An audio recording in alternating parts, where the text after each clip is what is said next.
Mais um vídeo aqui do canal BR22 Romulo Souza. Eu sou Romulo Souza, mas pode me chamar de BR22, beleza? E antes de entrar no assunto desse vídeo, aquela mendigância. Se inscreva no canal, aperta o sininho, comente, compartilhe esse vídeo, ajude o canal a crescer, porque com esse canal crescendo, nós vamos começar uma caça às bruxas, literalmente. Então, diretamente ao assunto. Se tem uma coisa que eu acho completamente incoerente, por exemplo, imagine a situação. Você é um judeu, nascido das tradições da fé judaica, circuncidado, não trabalha aos sábados, não come porco, lê o Torá. Ou seja, você é praticamente um judeu de carteirinha e de repente você adere ao nazismo. Faz algum sentido para você? Não. Sabemos perfeitamente o que os nazistas pensam dos judeus. Agora, se tem uma coisa que eu acho tão incoerente quanto um judeu nazista, é um cristão comunista, entendeu? E nós vamos entrar nesse assunto. Por que eu estou comentando sobre isso?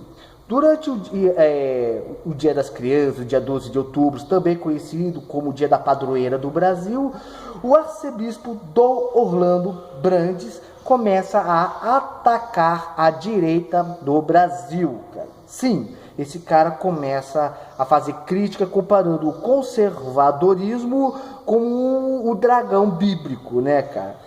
Então vamos aqui ouvir o que esse sacerdote andou falando. Olha só o que ele fala. Temos o dragão do tradicionalismo. Tradicionalismo agora é o Tiamat. A direita é violenta. Somos violentos. Injusta. Estamos fuzilando o Papa, o Sínodo, o Concílio Vaticano II. Parece que não queremos vida do Concílio Vaticano II, a vida do Evangelho, porque ninguém de nós duvida que esta é a grande razão do Sínodo, do Concílio, deste santuário, a não ser a vida, como eu já falei. E aquele dragão, que ainda continua. Estão sendo facilitados agora os caminhos do dragão da corrupção. O dragão da corrupção. Que tira o pão da nossa boca. A direita é um dragão. Que aumenta as desigualdades sociais. Que a mãe não pode ficar alegre com filhos desempregados, com filhos sofrendo Vai uma ouvindo violência o que esse arcebispo está falando. Com filhos e filhas não tendo nem como sobreviver cada dia e talvez até a cada minuto da vida. Assim, como você vê, o arcebispo comparou o tradicionalismo, o conservadorismo com o dragão bíblico, né, cara? Que dragão bonito lá do Apocalipse, 7 cabeças, 10 chifres, que é a própria simbologia de Satanás, porque lá em Apocalipse fala o dragão, a antiga serpente, também chamado diabo ou Satanás, não é? Então tá bom. Uma coisa que eu falo aqui, entendeu? Primeiro eu vou fazer uma separação entre esse idiota e a Igreja Católica. Eu vou falar sobre isso. Por quê? Embora eu seja hoje protestante, eu seja metodista, eu nasci em berço católico. Até os meus 18 anos eu fui católico. E embora hoje eu seja protestante, eu respeito a Igreja Católica, eu valorizo a história da Igreja Católica do Ocidente, entendeu? Para mim, eu não sou desse grupinho da Guerra Santa, né? Onde tem idiota dos dois lados, né? Tem crente que fala que a Igreja Católica vai para o inferno porque sou idólatra e tal, e tem o outro lado também. Que todos os protestantes são do diabo, essas coisas assim. Não, eu não entro dessa guerrinha santa, né? Quem pensa isso é gente com cabeça vazia, não tem nada na mente, tá? No meu ponto de vista, católicos são tão cristãos quanto protestantes. Só divergemos, assim, de algumas coisas, de algumas teologias, mas isso não... Então, eu não entro nesse assunto, né? Uma coisa que vocês nunca vão ver eu aqui nesse canal é eu criticar a Igreja Católica ou qualquer outra crença. Se eu quero que respeite a minha fé, eu tenho que começar a respeitar a fé alheia. Então estou entrando bem, deixando bem claro aqui, para deixar claro que a minha opinião sobre esse arcebispo não é a mesma opinião sobre a Igreja Católica. Vamos separar. Aliás, a Igreja Católica tem perdido muitos de seus seguidores, de seus fiéis, unicamente por causa da teologia da libertação. O que é a teologia da libertação? Pessoas quererem introduzir o comunismo dentro da Igreja Católica, né? Ou seja, é praticamente semelhante ao que está escrito lá em Apocalipse, sobre a doutrina dos nicolaítas, ou seja, introduzir coisas mudanças dentro da igreja. E esse problema não acontece só da Igreja Católica, da Igreja Protestante também vira e mexe, sempre tem um ou outro comunista querendo fazer politicagem e horário de culto. E eu te falo uma coisa, se entrar algum pastor comunista dentro da minha igreja, cara, eu posso não ser profeta, mas vocês vão ver o Elias maluco sendo levantado ali. E pode ter certeza, eu vou fazer fogo descer em cima desse cara. Pode ter certeza. Porque comunismo e cristianismo são duas coisas que não batem. Esse idiota falou assim, o dragão do tradicionalismo. Esse imbecil sabe o que é tradição, antes de mais nada? Porque a Igreja Católica, ela vive de tradições. Ela vive de tradições, né? Então, a mesma coisa a Igreja Protestante também, né? Mas aqui exclusivamente. Será que esse idiota, desculpe o palavreado acerca de um sacerdote, mas ele é um idiota. Ele atacando o conservadorismo, por acaso vê alguma coerência, né? Primeiro, vamos fazer um jogo aqui, vamos tentar um pouquinho da história, né? Esse cara atacou a direita, comparando a direita como se fosse um dragão, como se fôssemos os demônios destruidores.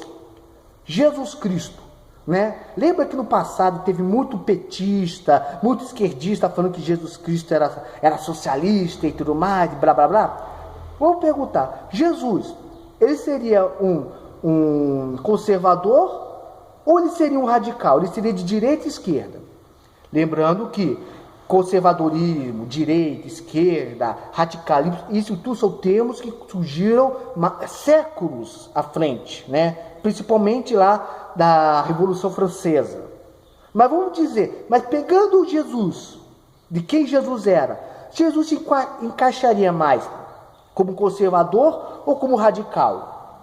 Filho, Jesus respeitava a lei, ele falava, não vim revogar a lei, vim cumprir a lei. Ele respeitava os ritos judaicos, as festas judaicas, o sábado, que muita gente alegava que ele, trabalha no sábado. Não, o ofício de Jesus era carpinteiro. No sábado, ele não estava trabalhando no seu ofício, ele estava cumprindo a sua missão divina de salvar as pessoas através do Evangelho.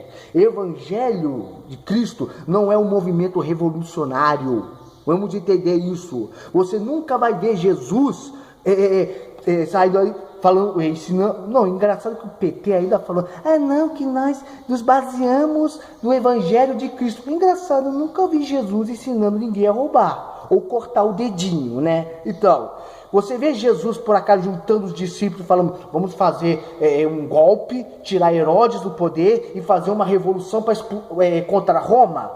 Você não vê Jesus fazendo isso.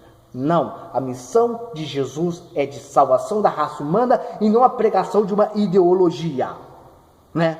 Agora vamos pegar os séculos mais à frente, ou seja, aqui a gente vê que Jesus era um conservador, era mais conservador do que tudo. Jesus não foi contra as leis, não foi contra as tradições do seu tempo, não quis fazer nenhum movimento revolucionário, nada. Jesus apenas priorizava aquilo que o conservadorismo preza, a família, os valores morais, éticos, a paz, o amor, tudo isso o conservadorismo prega. Agora, vamos para a Revolução Francesa. Vamos para a Revolução Francesa, né? Qual era o lema da esquerda durante a Revolução Francesa? Precisamos enforcar o último rei das tripas do último padre. Quem falava essa merda? Era o pessoal da direita? Não, era a esquerda. Eram os geraldinos? Não, eram os jacobinos, que eram esquerdistas, que eram contra a nobreza, que eram contra o clérigo. Eles falavam isso. Precisamos enforcar o último rei das tripas do último padre. Me fala agora, quem é violento? A direita ou a esquerda? Vamos ver agora todas as revoluções que aconteceram, todas as revoluções comunistas que aconteceram durante o século XX, né? Como era das revoluções comunistas. Hoje, se você não sabe, da União Soviética havia campos de concentração, os gulags, né? Campos de concentração. Pessoas podiam ir para lá unicamente por serem cristãos, porque a religião do Estado na União Soviética era o quê? Era o comunismo. Olha o que acontece você hoje na Coreia do Norte. Sabe a Coreia, onde tem aquele ditador upa-upa, o Kim Jong-un, né? Eu não sei falar o nome desse viado. Sabe? O que acontece se você for pego por uma Bíblia na mão? Você vai para campos de trabalhos forçados. Sabe como é a vida de um cristão em Cuba? Não, eu posso dizer que não é fácil. Aonde tem comunismo, existe violência contra cristãos. Entenda isso. Ah, você não acredita em mim? Não acredita? Lembre-se de Antônio Gramsci, né? Que queria fazer a revolução não por meio da força, como Stalin fez, mas através da cultura. O que ele falava? Precisamos nos apossar dos meios de comunicação, das instituições de ensino e das instituições religiosas para poder implementar a revolução. Olha só, né? Aí tem o Felix Will. O que Felix Will dizia? Precisamos destruir as bases da sociedade, trazendo caos à sociedade para que o Estado entre com a solução. Quais são as bases da nossa sociedade? O direito romano, a filosofia grega e a moralidade judaica cristã. Ou seja, toda a base moral, familiar, ética existente do Ocidente vem da cultura judaica cristã. Né? E Felix Will falava, vamos derrubar essas bases. Não é? Tudo é que eles criaram o quê? Foram criados a escola de Frankfurt, que fazia críticas severas à igreja cristã. E quando eu falo igreja cristã, eu falo tanto pelos protestantes quanto pelos católicos, ortodoxos. Ou seja, se tem valor cristão, tem que ser criticado, e tem que ser criticado não com críticas construtivas, mas destrutivas. Entendeu? Agora vem esse arcebispo, a direita é violenta, contra o tradicionalismo. Me fala, o que esse arcebispo diria acerca desses movimentos de esquerda, como o LGBT, como o feminismo, que pega crucifixos, que são símbolos católicos, e fica enfiando lá no você sabe aonde? O que você tem a dizer sobre isso? O que tem a dizer sobre esses movimentos feministas que criticam a família tradicional? Hein? Cadê esse arcebispo para falar alguma coisa? Não, mas para falar que a direita é violenta, isso fala, né? Para falar que nós somos violentos, que nós fuzilamos, isso fala, né? Não é à toa que a Igreja Católica perdeu muitos fiéis por causa de sacerdotes, esses filhos de Satanás, que deturpam os ensinamentos de Cristo em prol de uma ideologia. Você pode não concordar comigo, mas estuda para você ver se eu não tenho razão. E vamos deixar uma coisa clara. Igreja, é a função da igreja falar de assuntos de política? É importante sim, porque embora nós creiamos numa pátria celestial, embora nós creiamos, a Bíblia nos fale que nós somos como estrangeiros em terra estranha, porque nós, por sermos cristãos, somos cidadãos dos céus. Vamos deixar uma coisa clara, nós ainda vivemos nessa terra, e como moradores dessa terra, temos sim que nos saber sobre política, às vezes. Mas é claro que esses assuntos não são durante horários de culto, de louvor, de adoração, de missa, não. Horários de culto, de louvor, adoração, é para exaltação no nome de Deus e agraciação no nome de Jesus. Porque morreu e ressuscitou para nos trazer salvação. Horário de culto ou missa é horário para você exaltar o nome de Jesus, glorificar o nome de Deus. Bem, comente aqui o que você acha, comente. Para mim, se eu fosse papa, pode ter certeza, eu já descomungava esse arcebispo do Satanás. Obrigado se você me acompanhou até aqui. Fique na paz. Que Deus esteja te abençoando nesse dia de hoje. Até, tchau e fui!